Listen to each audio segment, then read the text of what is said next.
안녕하세요. 마스터쌤입니다. 지난 시간에 미리 예고 드린 것처럼 영어의 블록 중에 하나인 아주 중요한 그런 재료 중에 하나인 팔품사 시리즈를 시작하도록 하겠습니다. 먼저 팔품사 시리즈에서 가장 먼저 여러분들에게 설명드릴 품사는 명사입니다. 명사는 이름 명자를 사용해요. 이것도 한자 표현이잖아요. 그래서 명은 이름이다. 이것만 머릿속에 잘 기억하시고 시작하면 좋을 것 같습니다. 자, 명사를 정의하자면 사람이나 사물의 이름을 나타내는 모든 단어는 다 명사다. 이렇게 이해하시면 좋습니다. 사람이나 사물의 이름을 나타내는 것들. 그러니까 우리 주변에 얼마나 많은 사람이나 사물들이 있습니까? 근데 그 사람이나 그 사물들은 전부 이름을 갖고 있잖아요. 그 이름을 나타내는 단어는 전부 명사다. 이렇게 이해하시면 좀 쉬울 거예요. 근데 이 명사는 크게 셀 수 있는 명사와 셀 수 없는 명사로 나눠집니다. 미국에서, 그러니까 미국이란다. 영어에서는요, 이 셀 수 있는 명사와 셀 수 없는 명사를 기본적으로 잘 나눌 수 있어야 돼요. 왜냐하면 우리나라 한국말이랑은 좀 달리 셀 수 있는 명사는 단수와 복수가 존재합니다. 당연하죠. 셀 수 있는 게 하나일 땐 그걸 단수라고 하고 셀 수 있는 명사들이 두 개 이상인 것들은 복수라고 하는 겁니다. 우리나라 말로는 사과, 그리고 사과들 이렇게 구분하는 것과 동일한 겁니다. 그런데 우리나라 말은 그냥 들만 붙이면 복수가 돼버리는데 영어에는 단수와 복수를 표현하는 그 법칙이 굉장히 복잡해요. 그거는 명사 시리즈 2탄에서 이 다음 시간에 말씀드릴 겁니다. 그렇기 때문에 뭐가 필요하다? 셀 수 있는 명사와 셀 수 없는 명사를 구분하는 게 중요하다. 그래야 단수로 쓸지 복수로 쓸지를 결정을 한다. 그런데 우리나라 말이랑은 좀 달리 한국어랑은 좀 달리 셀 수 있는 명사와 셀 수 없는 명사가 조금 복잡합니다. 그래서 셀 수 있는 명사는 보통 명사와 집합 명사로 나누어진다 이겁니다. 근데 보통 명사 같은 경우는 어떤 걸 보통 명사라고 하느냐? 그냥 뭐 아주 단순해요. 보통 명사는 일정한 형태가 있어요. 그냥 눈으로 보면 딱 이게 그거구나. 그 사물이구나 하고 눈에 딱 알아볼 수 있는 것들을 보통 명사라고 합니다. 그리고 집합 명사 같은 경우는 사물이나 사물이 사람이나 사물 등 이렇게 모여서 이루어진 집합 전체를 부르는 거예요. 그래서 그 집합 전체를 한 단위로 부르는 거를 집합 명사라고 합니다. 예를 들면 class, 우리 반 할 때 그 반 아이들 전체를 class라고 부르잖아요. 또는 우리 가족이 4명인데 그냥 그걸 family라고 부르잖아요. 또는 뭐 있을까요? 축구팀, 우리 팀 할 때 팀, 그 전체 구성원을 팀이라고 부르잖아요. 이런 것들을 집합 명사라고 합니다. 그리고 이런 두 명사는 단수와 복수가 별도로 형태가 달라진다. 그렇기 때문에 여러 명을 부를 때는 복수로 표시해야 되고 하나만 부를 때는 단수로 표시해야 된다. 이게 셀 수 있는 명사와 셀 수 없는 명사를 나누는 가장 큰 이유입니다. 두 번째, 그럼 셀 수 없는 명사에는 어떤 것들이 있나? 이걸 잘 알아야 이걸 단수로 쓸지 복수로 쓸지를 알 거 아니에요. 그럼 셀 수 없는 명사에 무슨 명사가 있다? 추상명사, 고유명사, 물질명사가 있다. 자, 먼저 추상명사부터 설명을 드리자면 간단하게 생각하세요. 뚜렷한 모양은 없는데 이름은 갖고 있는 것들이에요. 예를 들자면 love, 관념적으로 우리가 사랑이라는 이름을 알고 있지만 눈에 보이진 않아요. 근데 우리가 그걸 알아요. 마음이나 가슴으로 느낄 수 있잖아요. 누가 누구를 사랑한다? 느낄 수 있잖아요. 그런 것들이 추상명사입니다. 하나 더 예를 들자면 peace, 평화, 또 뭐 beauty, 또는 friendship 이런 것들은 눈에는 안 보이는데 이름은 갖고 있는, 관념적으로는 느낄 수 있는 것들, 그런 것들을 추상명사라고 하고 그런 것들은 절대 세릴 수 없기 때문에 복수형이 존재하지 않는다 이겁니다. 고유명사는 어떤 걸까요? 고유명사는 세상에 하나밖에 없는 이름이에요. 사람, 장소, 건물, 나라, 도시 등의 고유한 이름을 나타내는 것들을 고유명사라고 합니다. 근데 이 고유명사는 특징이 있어요. 그게 뭐냐면 첫 글자를 대문자로 쓴다는 겁니다. 첫 글자를. 클때자, 대문자로 쓴다. 예를 들자면 뭐가 있을까요? 이철민이라고 해봅시다. 이철민. 그러면 L-E-E 할 때 이 L이 패밀리 네임으로서 이 첫 글자를 이렇게 대문자로 쓰는 거예요. 그리고 철민 할 때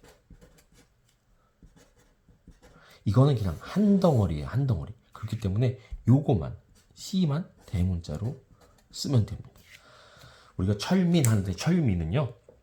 first name이라고 해요. 영어에서는. 그래서 한 덩어리로 그걸 취급을 하고 리 할 때 lee 요거는 family name이라고 해가지고 요걸 또 하나로 취급을 하는 겁니다. 그래서 이렇게 고유명사 같은 경우는 이렇게 각각 여러 단어가 하나의 고유명사를 이루고 있을 때는 그 각각의 단어의 첫 글자를 대문자로 써준다. 이런 특징이 있어요. amusement park 이러면요. A가 놀이동산이잖아요. 그때 A를 대문자로 쓰고 park 할 때 P를 대문자로 써주면 됩니다. 근데 또 어떤 친구들은 A만 딱 대문자로 쓰는 친구들이 있어요. 그러면 또 틀려요. 조심하시고요. 네. 그리고 뭐 세상에 뭐 이철민이라는 이름을 가지고 있는 친구가 한 명밖에 없나요? 막 이런 질문을 하거든요. 여러 명 있죠. 그렇지만 이철민, 내가 지금 보고 있는 그 이철민처럼 생긴 똑같은 이철민은 없거든요. 그래서 그런 것들을 고유명사라고 합니다. 지금 우리 바로 옆에 보면 부곡초등학교가 있는데 전국의 부곡초등학교라는 이름은 굉장히 많습니다. 하지만 저기에 저렇게 생긴 부곡초등학교는 저거밖에 없어요. 그래서 그런 것들을 세상에 하나밖에 없는 명사다. 그래서 고유명사다. 이렇게 하고 첫 글자를 대문자로 쓰고 그 글자가 그 고유명사가 여러 단어로 이루어져 있을 때는 각각의 단어의 첫 글자를 전부 대문자로 써준다. 이거 놓치지 마세요. 그리고 이것도 셀 수 없는 명사이기 때문에 복수형이 별도로 존재하지 않는다. 놓치지 마시고요. 마지막으로 물질명사 들어갈 텐데요. 물질명사라는 거는 이렇게 정의할 수 있습니다. 일정한 형태가 없는 물질이나 재료로 이루어진 것들. 예를 들어서 밀가루라든지 뭐 아이스, 얼음이라든지 salt, 소금이라든지 물이라든지 이런 것들은 그걸 어디다 넣느냐에 따라서 형태가 달라져요. 그래서 이런 것들을 재료나 물질이라고 해서 물질명사라고 합니다. 그래서 이런 것들도 세릴 수 없어요.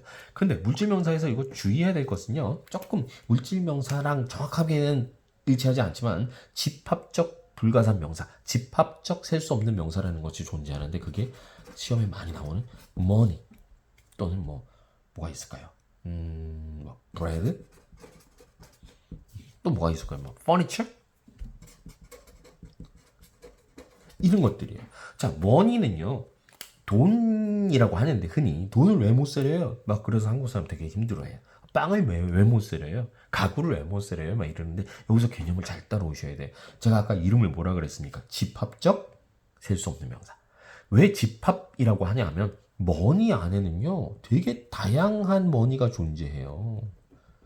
뭐 달러도 머니고요, 원도 머니고요, 엔도 머니고요, 코인도 머니고요, 지폐도 머니입니다. 그런 것들을 통칭해서 그런 것들을 전부 합쳐서 부르는 개념을 머니라고 합니다. 돈이라고 합니다. 그렇기 때문에 그런 것들은 코인이라든지 지폐라든지 달러는 세릴 수 있어요. 복수형이 존재하나 머니 그 통칭하는 그 머니 자체 그 단어는 복수형이 없다. 즉 그거는 셀 수 없는 명사다. 이런 개념으로 브레드를 한번 보세요. 빵을 왜 못 썰어요 도대체. 빵 한 덩어리 빵 한 덩어리 세리는데 아니요. 빵 안에는 굉장히 다양한 종류가 있어요. 뭐 베이글도 존재하고요. 도넛도 존재하고요. 케이크도 존재해요. 그런 것들은 다 복수 명사가 존재하는 명사들입니다. 그렇지만 그런 것들을 통칭해서 한꺼번에 브레드라고 부르잖아요. 그렇기 때문에 브레드라는 이 명사는 셀 수 없는 명사가 되는 겁니다. 자, 퍼니처도 마찬가지죠. 퍼니처 안에는 뭐가 있어요? 스탠드도 있고요. 뭐 데스크도 있고 체어도 있잖아요. 이런 것들은 각각 다 특정한 형태로 존재하기 때문에 개념적으로요. 그렇기 때문에 걔들은 복수명사가 있어요. 하지만 그걸 통칭해서 부르는 furniture, 가구는 복수명사가 없고 셀 수 없는 명사다 이겁니다. 요거 잘 따라오셔야 돼요. 여기까지 셀 수 없는 명사 설명을 드렸어요. 잘 이해하시고 이 두 가지에서 가장 중요한 건 뭐죠? 단수복수가 존재하느냐 단수복수가 없느냐 요거를 구분하기 위해서 셀 수 있는 명사냐 셀 수 없는 명사냐를 우리가 지금까지 이야기한 겁니다. 자, 그러면 셀 수 있는 명사가 한 개 있을 때는 반드시 부정관사를 사용해야 되는데 부정관사는 어나 n이 있는데요. 부정관사는 그럼 왜 부정관사냐? 우리가 투 부정사 할 때 그 부정 기억나시죠? 아니 부자에 정할 정자입니다. 얘도 즉 정해지지 않았다 그거죠. 정해지지 않은 명사가 하나일 때 반드시 그 명사 앞에다가 어나 n을 써준다. 언제 사용하냐? 지금 얘기했잖아요. 정해지지 않은 명사가. 근데 그 명사는 무슨 명사일까요? 하나이기 때문에 무슨 명사겠어요? 당연히 셀 수 있는 명사죠. 셀 수 없는 명사 앞에는 어나 n을 절대 붙이면 안 됩니다.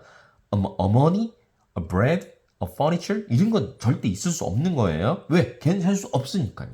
그러면 이게 무슨 뜻이냐 이거예요. 그러면 어가 무슨 뜻이겠어요? 당연히 하나의 이런 뜻이죠. 하나라는 뜻입니다.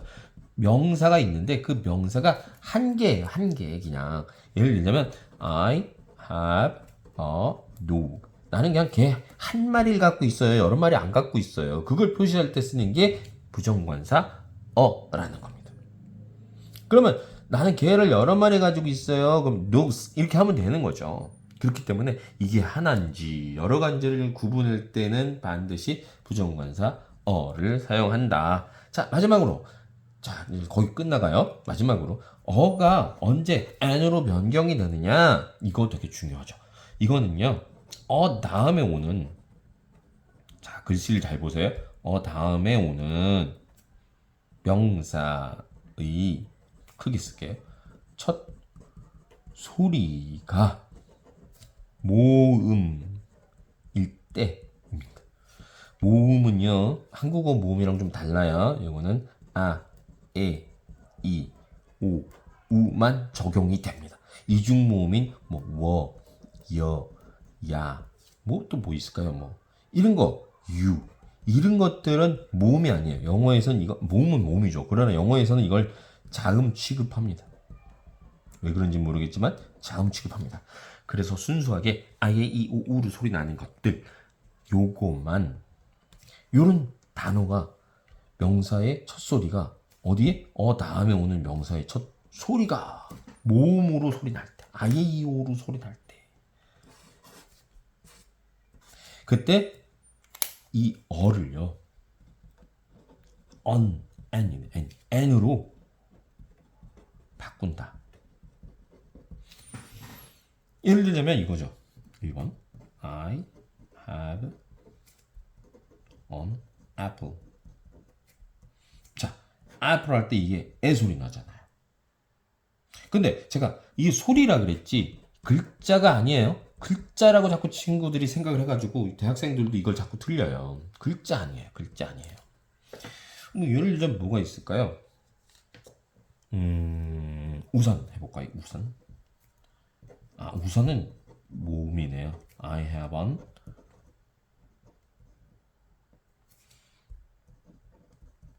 umbrella. 이때 어니까 당연히 n으로 바꿔 씁니다. 아, 요거 한번 해볼까요? 세 번째 문제. I have a MP3 player. 이건 뭘까요? MP3 플레이어네 할 때 이건 M을 M으로 발음하기 때문에 이거는 분명히 글자로는 자음이잖아요. 그러나 소리가 모음이에요. 그래서 이때는 on으로 써야 되는 겁니다. 요런 것들. hour 같은 거. on hour. 그죠? 이렇게. 자음이지만 소리가 모음이기 때문에 on을 쓴다. 그래서 요거만 주의해 주시면 아, 명사는 이제 다 정리가 된 겁니다. 그 외에 상시, 복수, 명사라는 게 있는데 그거는 이제 항상 복수형으로만 쓰는 단어들이 있어요. 예를 들자면 glasses. 안경은 이게 두 개 다 있지 안경 하나만 쓰지는 않거든요. 그래서 그런 것들이 glasses 이런 것들은 그냥 글래스로만 하면 안 됩니다. 글래스 해버리면 그건 유리잔이 돼버려요. 무슨 얘기인지 알겠어요? jeans. 우리 청바지 바지 한쪽만 입고 다니는 사람 없죠? 빨간 두 쪽이잖아요. 그래서 이런 것들은 상시 복수명사 항상 복수로만 쓴다 이겁니다. 파자마스 이런 거, 뭐 타이츠, 쇼츠 이런 거는 항시 복수명사입니다. 반바지, 뭐 타이즈라 그러죠 왜 그런 것들, 또 잠옷 이런 것들은 항상 복수명사로만 쓴다. 이런 것들도 꼭 기억해 놓으시면 명사는 여기서 모두 다 해결이 됩니다. 자, 오늘의 포인트는 뭡니까? 셀 수 있는 명사와 셀 수 없는 명사를 잘 구분해라. 그 안에는 이런 명사들이 있는데 그런 특징들을 잘 알아야 여러분이 단수와 복수를 쓸지 말지를 결정을 한다. 이게 포인트고요. 또 세 번째 포인트는 부정관사 어나 n을 언제 어를 안으로 바꿔 쓰느냐 요거죠. 여기서 놓치지 말아야 할 것은 뒤에 오는 단어의 첫 소리가 모음일 때 어를 안으로 바꿔 쓰고요. 그 모음은 아, 예, 이, 오, 우 즉 이중모음은 안 되고요. 아, 예, 이, 오, 우 소리 날 때만 어를 안으로 바꿔 쓴다. 여기까지만 여러분이 꼭 기억해 주시고 내일은, 다음 시간에는요, 내일인지 모르겠지만, 다음 시간에는요, 명사의 복수형을 어떻게 만드는지 친절하게, 상세하게 가지고 돌아오도록 하겠습니다. 기대해 주시고요. 좋았다면 좋아요, 구독 버튼 눌러주시고, 오늘 마스터스의 잉글리시 바이트는 여기까지입니다. 바이바이.